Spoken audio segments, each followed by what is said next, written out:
Sejarah kelahiran Pancasila.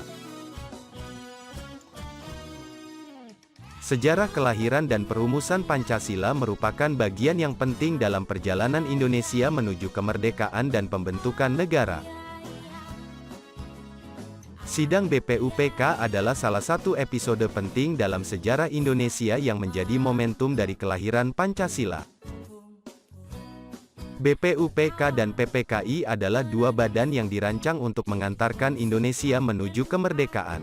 Pada awalnya, BPUPK beranggotakan 63 orang dan kemudian bertambah menjadi 69 orang. Anggota tersebut dibagi menjadi 6 kelompok oleh Jepang, yaitu 1. Pergerakan Nasional, 2. Kelompok Islam, 3. Golongan Birokrat, 4. Wakil Kerajaan, 5. Pangreh Praja, 6.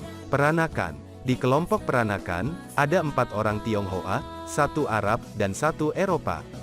2 perempuan juga menjadi anggota, yaitu Maria Ulfa Santoso dan Nyonya RSS Sunario Mangunpospito. 8 anggota Jepang, termasuk Ichibangase Yoshio, menjadi anggota istimewa tetapi tidak aktif di sidang-sidang. Persidangan BPUPK dilaksanakan 2 kali, yaitu, 1.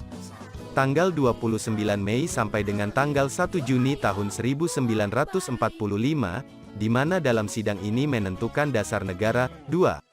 Tanggal 10 sampai tanggal 17 Juli tahun 1945, di mana dalam sidang ini untuk menyusun Undang-Undang Dasar bagi negara Indonesia yang merdeka. Pembentukan BPUPK dan PPKI merupakan perwujudan janji kemerdekaan yang dikemukakan Jepang sejak bulan September tahun 1944. Dalam sidang-sidang BPUPK yang pertama, ada 32 anggota yang berusaha menjawab pertanyaan Ketua BPUPK tentang dasar negara dari negara merdeka yang akan dibentuk, termasuk Mr. Muhammad Yamin, Profesor Dr. Mr. Supomo, dan Insinyur Soekarno. 1. Mr. Muhammad Yamin.